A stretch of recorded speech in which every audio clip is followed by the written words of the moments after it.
जय हिंद दोस्तों। पॉलिटी की बात करें तो पॉलिटी में आज का टॉपिक जो होने वाला है वो राष्ट्रपति से जुड़ा होने वाला है। यानी हम मोटे तौर पे राष्ट्रपति का निर्वाचन कैसे होता है, शपथ उसे कौन दिलाता है, उसके पास कौन कौन शक्तियाँ होती हैं और राष्ट्र कौन आदमी है जो राष्ट्रपति का चुनाव लड़ सकता है। तो वीडियो पूरा देखिए, अच्छा लगे तो लाइक करिए। बस थोड़ी सी विनती है कि सब्सक्राइब जरूर कर दीजिएगा बस। और इसके बाद हम लोग यूपीएसआई के जो पीवाईक्यू थे वही हम लोग करेंगे जैसे हमारी सीरीज चल रही है, ठीक है। तो अगर हम राष्ट्रपति की बात करें, जो राष्ट्रपति होता है वो भारत का राजनेता होता है। जो हमारा राष्ट्रपति होता है वो भारत का राजनेता होता है और वह भारत का प्रथम नागरिक भी होता है। यानी कभी कभी पूछा जाता है कि जो भारत का प्रथम नागरिक कौन होता है, तो राष्ट्रपति होता है। और राष्ट्र की एकता, अखंडता और सुदृढ़ता का प्रतीक भी राष्ट्रपति को माना जाता है। अब मोटे तौर पे हमारे पास ये आता है कि राष्ट्रपति का निर्वाचन कैसे होता है, कौन कौन लोग हैं जो निर्वाचन प्रक्रिया में भाग लेते हैं। संसद के दोनों सदनों के निर्वाचित सदस्य क्या होते हैं, राष्ट्रपति की निर्वाचन प्रक्रिया में भाग लेते हैं। और राज्य विधानसभाओं के निर्वाचित सदस्य भी इसी प्रक्रिया में भाग लेते हैं। और जो केंद्र शासित प्रदेशों जैसे दिल्ली और पौंडीचेरी की जो विधानसभा के जो निर्वाचित सदस्य होते हैं, ये भी इस प्रक्रिया में भाग लेते हैं। ठीक है, क्या होता है, ये भी भाग लेते हैं। अब मोटे तौर पे हम बात करें इनको कब जोड़ा गया था, कब इन्हें अधिकार मिला था कि ये राष्ट्रपति के निर्वाचन प्रक्रिया में भाग लेंगे, ठीक है। तो अगर बात करें हम लोग, जब 17वां संशोधन हुआ था, ठीक है, 17वें संशोधन में 17वें संशोधन में, और ये हुआ कब था, 1992 में, ठीक है। और इन लोगों को तब मौका मिला था कि आप लोग जो राष्ट्रपति का चुनाव होगा उसमें आप भाग लेंगे।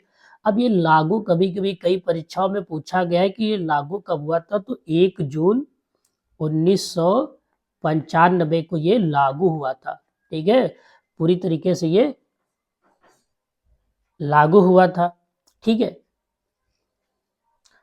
अब राष्ट्रपति के पद हेतु योग्यताएं, अगर आपकी इच्छा है कि आप चाहते हैं राष्ट्रपति का चुनाव लड़ना, तो आपके पास कौन कौन सी चीजें हैं या कौन कौन सी चीजें होनी चाहिए राष्ट्रपति के चुनाव को लड़ने के लिए, ठीक है। तो सबसे पहले भारत का नागरिक हो। जो आदमी राष्ट्रपति पद हेतु खड़ा हो रहा है, सबसे पहले वो भारत का नागरिक हो।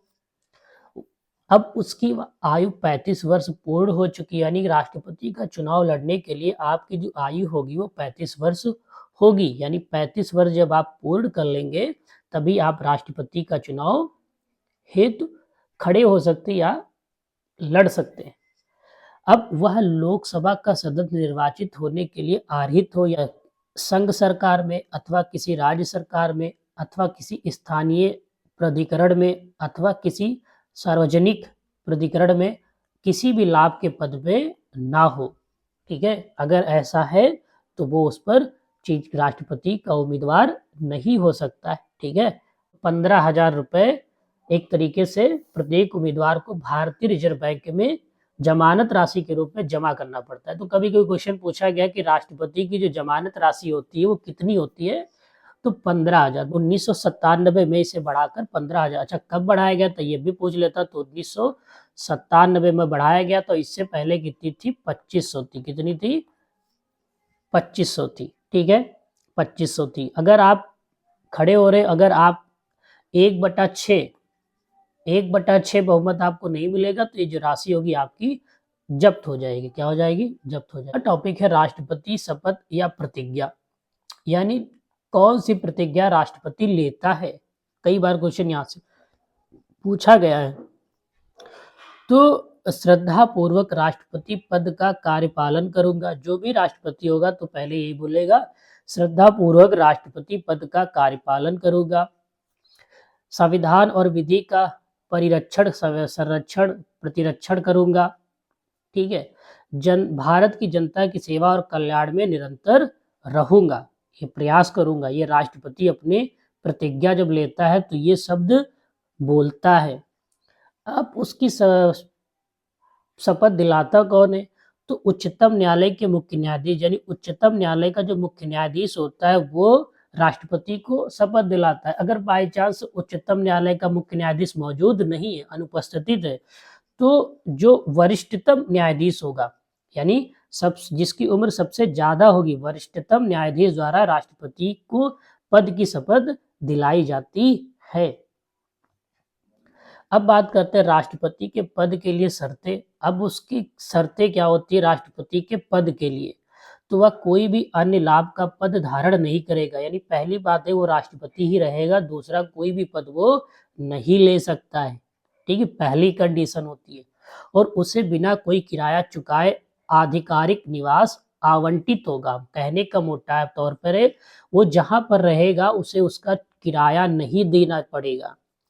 और थर्ड नंबर कहता है वह संसद के किसी सदन अथवा अन्य राज्य विधायिका का सदस्य नहीं होना चाहिए।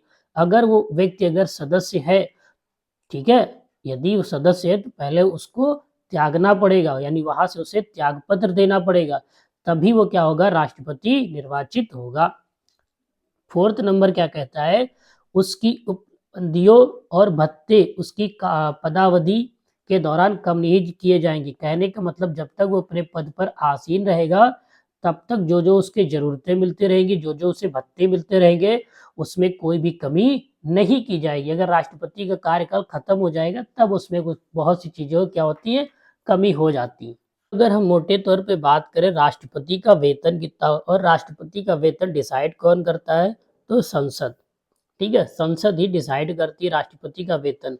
पहले वेतन था 1.5 लाख रुपए प्रति महीना, अब इसे बढ़ाकर 5,80,000 रुपए प्रति महीना कर दिया गया। और ये कब किया गया था 2018 में। कब किया गया था 2018 में ऐसा किया गया था। ठीक है, अब अगर उसके बाद हम लोग बात करें अपने कार्यकाल के दौरान उसे किसी भी आपराधिक कार्यवाही से उन्मुक्ति होती है, और राष्ट्रपति किसी भी समय अपना त्यागपत्र उपराष्ट्रपति को दे सकता है। यानी कि अगर राष्ट्रपति को अपना त्यागपत्र देना होगा तो किसी को देगा, किसको देगा तो उपराष्ट्रपति को देगा। और राष्ट्रपति पर महाभियोग। अब बात हमारे पास ये आती कि राष्ट्रपति पर महाभियोग कैसे लगता है। ठीक है, उसे उसको पद से कैसे हटाया जाएगा। अगर कोई भी राष्ट्रपति संविधान का उल्लंघन करने पर, ठीक है, करता है तो उस पर महाभियोग चलता है, और उसे महाभियोग चलाकर उसे ही हटाया जाता है। योग को संसद के किसी भी सदन में प्रारंभ किया जा सकता है, और महाभियोग संसद की एक अर्ध न्यायिक प्रक्रिया है। कभी भी कई बार एग्जाम में पूछा गया है कि ये बताओ जो महाभियोग संसद की कैसी प्रक्रिया है, तो अर्ध न्यायिक प्रक्रिया है। कैसी है? अर्ध न्यायिक प्रक्रिया है। राष्ट्रपति के पद के रिक्त होने की परिस्थितियां। तो यहाँ पर हम बात कर रहे हैं राष्ट्रपति का पद अगर है, कब उसका पद खाली हो सकता है? जब 5 वर्षीय कार्यकाल समाप्त हो जाए, उसके त्यागपत्र देने पर वो पद खाली हो जाएगा राष्ट्रपति का। महाभियोग प्रक्रिया द्वारा उसे उस पद से हटाया जा सकता है, तब उसका पद खाली हो जाएगा। अगर उसकी मृत्यु हो जाए, तब भी क्या होगा, वो पद खाली हो जाएगा। अन्यथा जैसे यदि वह पद ग्रहण करने के लिए अर्हक ना हो अथवा निर्वाचन अवैध घोषित हो जाए, उस कंडीशन में जो राष्ट्रपति का पद होगा वो खाली हो जाएगा। क्वेश्चन नंबर 1101 क्या कहता है?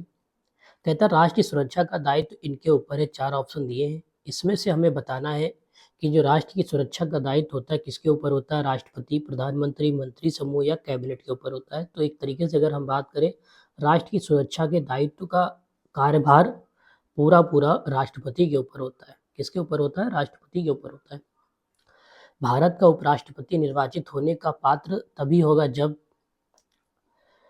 भारत का नागरिक हो, 35 वर्ष की आयु पूरी हो चुकी हो, राज्यसभा का सदस्य निर्वाचित होने के लिए आर्य हो, या उपयुक्त सभी। तो यानी कि सभी चीजें उसका पास होनी चाहिए, तभी वो क्या होगा, उपराष्ट्रपति निर्वाचित हो सकता है।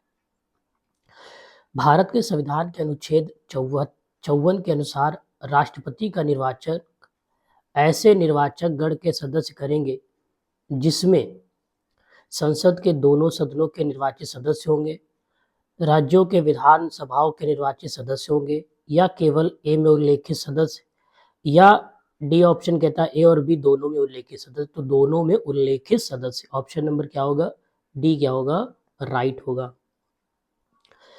निम्न में से क्या सही नहीं है, इसमें से हमें 4 ऑप्शन दिए हैं और इनमें हमें पहचानना है कि कौन सी चीज़ है जो सही नहीं है। राष्ट्रपति अन्य कोई लाभ पद का धारण नहीं करेगा। तो जो राष्ट्रपति होगा वो कोई अन्य लाभ का पद धारण नहीं करेगा, बिल्कुल नहीं करेगा। राष्ट्रपति की उपलब्धियां एवं भत्ते उसकी कार्यवधि के दौरान कम नहीं किए जाएंगे, बिल्कुल नहीं किए जाएंगे। राष्ट्रपति बिना किराए दिए अपने जो उसका निवास होता है वहां पर रह सकता है, उसका उपयोग कर सकता है, बिल्कुल कर सकता है। राष्ट्रपति को अपने कार्यकाल तक किसी भी दशा में हटाया नहीं जा सकता, हटाया जा सकता है, महाभियोग लगाकर उसको हटाया जा सकता है, लेकिन उसको 14 दिन पहले उसे नोटिस देनी पड़ेगी। तो ऑप्शन नंबर क्या होगा, सही नहीं है। कौन सा, ऑप्शन नंबर डी क्या है, सही नहीं है। क्वेश्चन नंबर 1105 कहता है कि निम्न में से कौन भारत के राष्ट्रपति निर्विरोध चुने गए थे। तो यहाँ पर कह रहा है भारत के कौन राष्ट्रपति हैं जो निर्विरोध चुने गए थे, राजेंद्र प्रसाद, संजीव रेड्डी, श्री राधाकृष्ण या वी आर गिरी। तो संजीव रेड्डी जो थे वो निर्विरोध चुने गए थे, ठीक है। और ये छठे राष्ट्रपति थे, यानी हम एक तरीके से कहें भारत के छठवें राष्ट्रपति थे। और जिनका कार्यकाल था वो 25 जुलाई 1977 से 25 जुलाई 1982 तक का इनका कार्यकाल रहा था। निम्नलिखित में से किसे लोकसभा की कार्यवाही में विशिष्ट निमंत्रण पर भाग लेने का अधिकार होता है। तो देखो, महालेखा परीक्षक या महान्यायवादी या लोक सचिव के सभा। तो महान्यायवादी क्या होगा, ऑप्शन नंबर सी क्या होगा, महान्यायवादी। तो निम्नलिखित में से किसी लोकसभा की कार्यवाही में विशिष्ट निमंत्रण पर भाग लेने का अधिकार है किसके पास है, तो महान्यायवादी के पास होता है। भारतीय संसद की कार्यवाही में शून्यकाल का क्या अर्थ होता है, यानी मोटे तौर पे बता रहा है क्वेश्चन कि जो भारतीय संसद की जो कार्यवाही होती है तो उसमें शून्यकाल का क्या अर्थ होता है, ठीक है। तो उसका अर्थ मोटे तौर पे ये कहा जाता है कि प्रश्नकाल के अंत में और कार्यसूची में दिए गए दूसरे विषयों के बीच जो भी मध्यांतर होता है उसे शून्यकाल कहा जाता है। उसे क्या कहा जाता है, उसे कहा जाता है शून्यकाल। तो यानी कि ऑप्शन नंबर डी क्या होगा, राइट होगा। लोकसभा में सबसे ज्यादा प्रतिनिधि निम्नलिखित में से किस राज्य से आते हैं, यानी मोटे तौर पे क्वेश्चन कह रहा है कि जो लोकसभा में सबसे ज्यादा जो प्रतिनिधि होते हैं यानी जिनका चुनाव होता है वो लोकसभा में किस राज्य से आते हैं। लोकसभा की बात कर रहा है तो मतलब मोटे तौर पे ये आपसे पूछ रहा है कि जो सांसद होते हैं वो सबसे ज्यादा किस राज्य में, या मोटे तौर पे लोकसभा की सीटें सबसे ज्यादा किस राज्य में है, तो उत्तर प्रदेश में। किसमें है, उत्तर प्रदेश में। उत्तर प्रदेश में कितनी है, 80 सीटें हैं। उत्तर प्रदेश में कितनी है, 80 सीटें। महाराष्ट्र में कितनी है, 48 है। बिहार में कितनी है, 40। और मध्य प्रदेश में कितनी है, 29 सीटें। तो ऑप्शन नंबर क्या होगा हमारा, बी राइट होगा। पहली बार लोकसभा को निम्नलिखित में से किस प्रधानमंत्री ने भंग किया था। तो इंदिरा गांधी ने पहली बार लोकसभा को भंग किया था, और भंग कब किया था, 1970 में। तो इंदिरा गांधी क्या होगा, राइट होगा। और राष्ट्रपति के द्वारा भंग किया जाता है, प्रधानमंत्री क्या करता है, सिफारिश करता है, ठीक है। और राष्ट्रपति द्वारा लोकसभा को भंग किया जाता है। तो याद रखना, कभी कभी क्वेश्चन पूछता है कि लोकसभा को कौन भंग करता है, तो राष्ट्रपति द्वारा भंग की जाती है लोकसभा। राज्यसभा के बारे में निम्नलिखित में से क्या सही नहीं है। तो कौन सी चीज इसमें है जो राज्यसभा के बारे में सही नहीं है। तो राज्यसभा के नामित सदस्य राष्ट्रपति का चुनाव करते हैं, तो यह ऑप्शन क्या हो जाएगा, गलत हो जाएगा। भारतीय सेना का सर्वोच्च कमांडर कौन होता है, तो भारतीय सेना का सर्वोच्च कमांडर राष्ट्रपति होता है। कौन होता है, राष्ट्रपति होता है। भारतीय सेना का सर्वोच्च कमांडर कौन होता है, दोबारा आ गया, तो राष्ट्रपति होता है। कैबिनेट का नेता कौन होता है? यहाँ पर क्वेश्चन कह रहा है जो कैबिनेट होता है उसका नेता कौन होता है? कैबिनेट का नेता कौन होता है? तो कैबिनेट कैबिनेट मंत्री बोले तो प्रधानमंत्री उसका क्या होता है? नेता होता है। कौन होता है? नेता होता है। भारतीय संविधान के किस अनुच्छेद में राष्ट्रपति पर दोषारोपण का प्रावधान है? यहाँ पर कह रहा है किस अनुच्छेद में राष्ट्रपति पर दोषारोपण का प्रावधान लगाया जा सकता है? तो अनुच्छेद 61। कौन सा अनुच्छेद होगा? अनुच्छेद 61। ठीक है, एक तौर पर अनुच्छेद 61 पर राष्ट्रपति दोषारोपण का प्रावधान है और उसके विरुद्ध महाभियोग की प्रक्रिया संचालित हो सकती है। दोषारोपण का मतलब होता है महाभियोग। ठीक है, याद रखना, महाभियोग। किसके द्वारा भारत के राष्ट्रपति को उसके पद से पदच्युत किया जा सकता है? तो किसके द्वारा यहाँ पर पूछ रहा है, तो किसके द्वारा? संसद द्वारा। पदच्युत मतलब होता है उसके को उस पद से हटा देना। ठीक है, तो संसद के द्वारा। किसके द्वारा? संसद के द्वारा। ठीक है, और संसद के द्वारा। ये चीजें अभी बताया था, अनुच्छेद 61 के अनुसार ऐसे चीजों का अगर राष्ट्रपति उल्लंघन करता है तो अनुच्छेद 61 के द्वारा उस पर कार्रवाई होगी और संसद द्वारा उसे हटाया जाएगा। भारत के प्रधानमंत्री कौन थे? जो क्वेश्चन 1991 में पूछा गया था, तो उस टाइम के जो प्रधानमंत्री थे वो थे PV Narasimha Rao. PV Narasimha Rao. Option number क्या होगा? बी राइट हो जाएगा। निम्नलिखित भारतीय राज्यों में से किस राज्य में द्विसदनीय विधानमंडल नहीं है? यहाँ पर पूछ रहा है द्विसदनीय विधानमंडल कहाँ पर नहीं है। तो देखो, अगर हम मोटे तौर पे बात करें तो 6 राज्य हैं, ठीक है, जहाँ पर द्विसदनीय विधानमंडल है। जैसे आपका बिहार हो गया, महाराष्ट्र हो गया, उत्तर प्रदेश, कर्नाटक, आंध्र प्रदेश, तेलंगाना, यहाँ पर द्विसदनात्मक विधानमंडल है। लेकिन अगर हम बात करें तमिलनाडु की, तो तमिलनाडु में नहीं है। ऑप्शन नंबर क्या होगा? सी।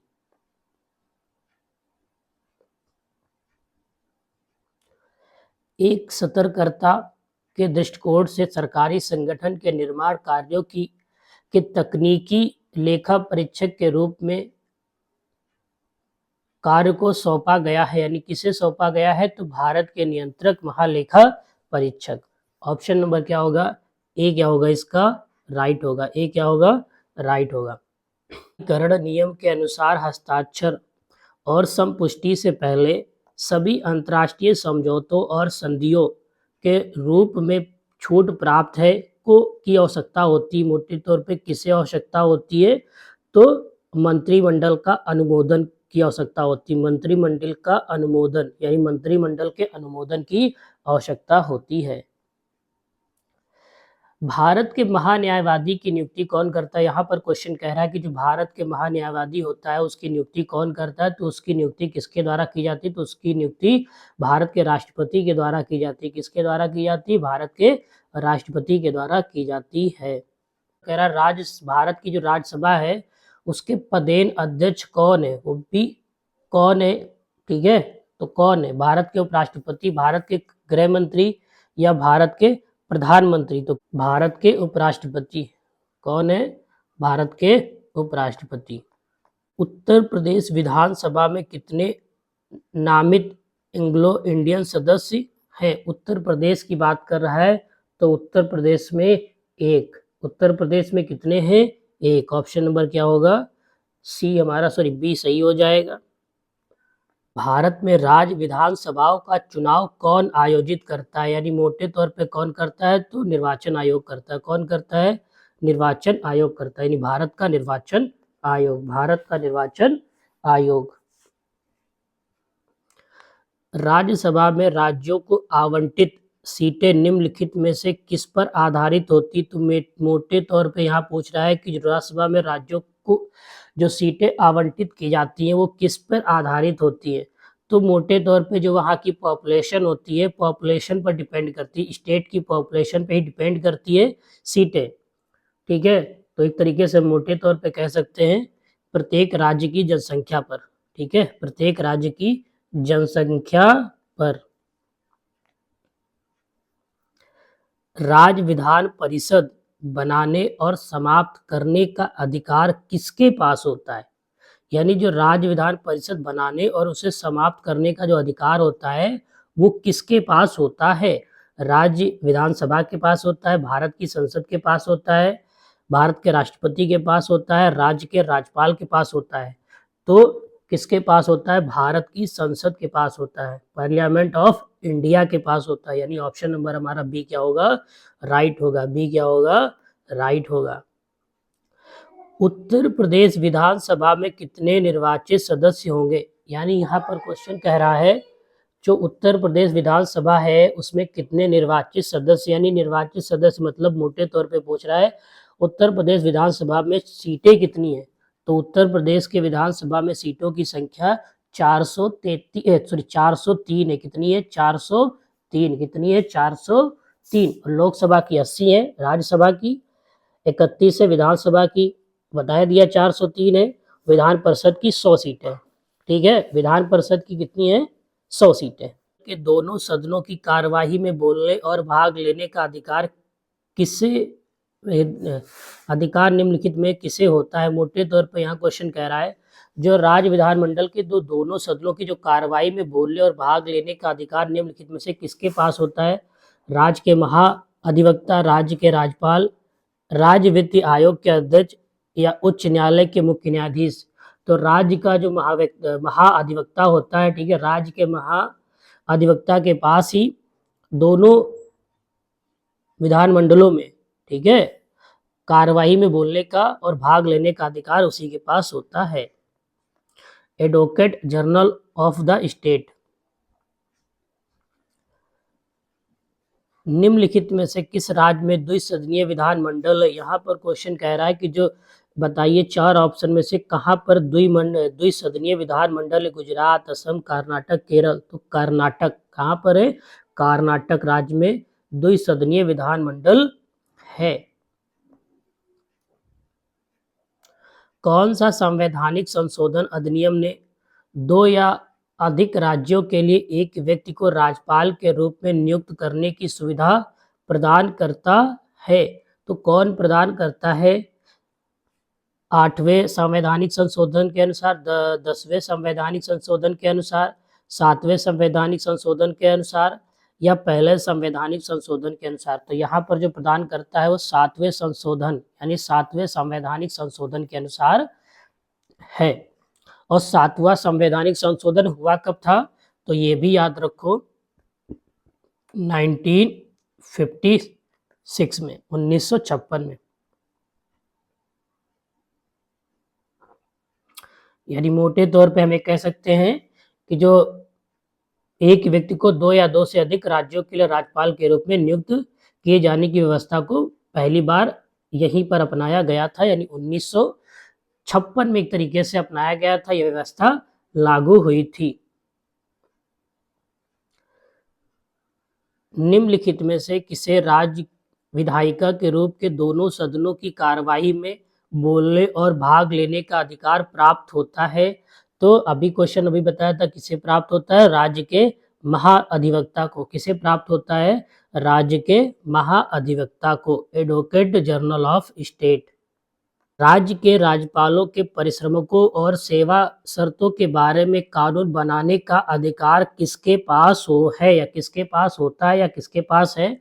तो देखो, राज्य के राज्यपालों के परिश्रमों और सेवा शर्तों के बारे में कानून बनाने का जो अधिकार होता है वो केवल भारतीय जो संसद होती है, केवल भारतीय संसद के पास होता है, the parliament of India only. Option number D क्या होगा? राइट होगा। डी क्या होगा? राइट होगा। उत्तर प्रदेश से सदस्यों को लोकसभा के लिए चुना जाता है। मोटे तौर पर यहाँ कह रहा है उत्तर प्रदेश में सदस्यों को राज्यसभा के लिए चुना जाता है। तो राज्यसभा के लिए कितने सदस्यों को चुना जाता है? तो 31। राज्यसभा के लिए कितने सदस्यों को चुना जाता है? तो 31 यानी कि 31। कितने? 31। राज्यसभा में अगर क्वेश्चन पूछ ले कुल सदस्यों की संख्या कितनी है, तो कुल सदस्य आपके होते हैं 250, जिसमें से 12 सदस्य ऐसे होते हैं जो राष्ट्रपति द्वारा नामित किए जाते हैं और 238 सदस्य होते हैं वो राज्य और संघ राज्य क्षेत्र के प्रतिनिधि होते हैं। और जो राज्यसभा में इन सदस्यों का जो कार्यकाल होता है वो 6 साल के लिए होता है, और जिसमें से 1/3 सदस्य को प्रत्येक 2 साल में सेवा निवृत्त किया जाता है। ठीक है, तो एक तरीके से अगर हम बात करें राज्यसभा के कुल कितने सदस्य होते हैं राज्यसभा में या चुने जाते हैं, तो 31 सदस्य चुने जाते हैं। किसी राज्य के राज्यपाल किसके प्रसाद पर्यंत अपने पद पर बने रहते हैं? ठीक है, तो भारत के राष्ट्रपति। ठीक है, किससे? भारत के राष्ट्रपति। ठीक है, तो ऑप्शन नंबर क्या होगा? D, president of India. भारतीय संविधान के अनुसार भारत में किसी राज्य की विधानसभा में अधिकतम और संभव सदस्यों की संख्या क्या है? तो यहाँ पर बात कर रहा है कितनी होती है, तो 500। अधिकतम की बात कर रहा है तो 500 सीटें। कितनी? 500 सीटें। ऑप्शन नंबर क्या होगा?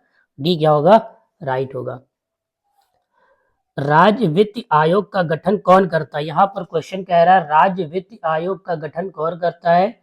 जो किसी राज्य में पंचायतों की वित्तीय स्थिति की समीक्षा करता है। राज्य के राज्यपाल कौन करता है? राज्य के राज्यपाल। ऑप्शन नंबर क्या होगा? ऑप्शन नंबर बी क्या होगा? राइट होगा। राज्य के महाधिवक्ता को पद से हटाने की शक्ति किसके पास होती है? तो जो राज्य का राज्यपाल होता है वही क्या होता है? महाधिवक्ता को हटा सकता है। राज्य के राज्यपाल के पास होती है। किसके पास? राज्य के राज्यपाल के पास होती है। जिला योजना समिति की संरचना निम्न में से किसके द्वारा निर्धारित की जाती है? यहाँ पर क्वेश्चन कह रहा है जो जिला योजना समिति की जो संरचना होती है वो किसके द्वारा निर्धारित की जाती है? उच्च न्यायालय के मुख्य न्यायाधीश, राज्य विधायिका, राज्य के राज्यपाल और जिला समाहर्ता। ठीक है, जिसे हम कहते हैं कलेक्टर। ठीक है, डिस्ट्रिक्ट कलेक्टर के द्वारा होगी।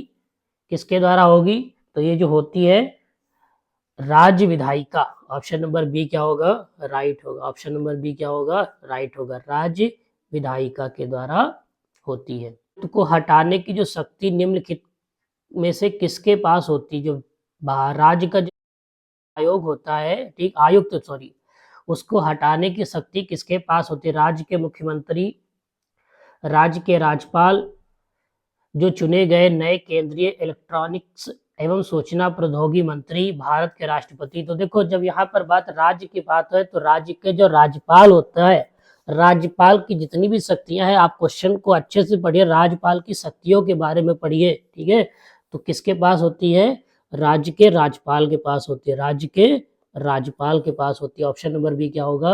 राइट होगा। राज्य विधायिका द्वारा पारित कुछ प्रकार के विधायकों को भारत के राष्ट्रपति द्वारा विचारार्थ आरक्षित करने का अधिकार किसके पास होता है? तो मोटे तौर पे कह रहा है किसके पास होता है? उच्च न्यायालय के मुख्य न्यायाधीश के पास होता है, राज्य के मुख्यमंत्री के पास होता है, राज्य के महाधिवक्ता के पास होता है, राज्य के राज्यपाल के पास होता है। तो किसके पास होता है? राज्य के राज्यपाल के पास होता है। तो बार बार मैं कहता हूँ कि राज्यपाल की जितनी भी शक्तियां हैं उसको अच्छे से पढ़ लो। इस पे जल्दी अभी मेरा वीडियो बनेगा, राष्ट्रपति की शक्तियां और राष्ट्रपति का चुनाव और राज्यपाल, क्योंकि इनसे बहुत ज्यादा क्वेश्चन परीक्षाओं में पूछे जाते हैं।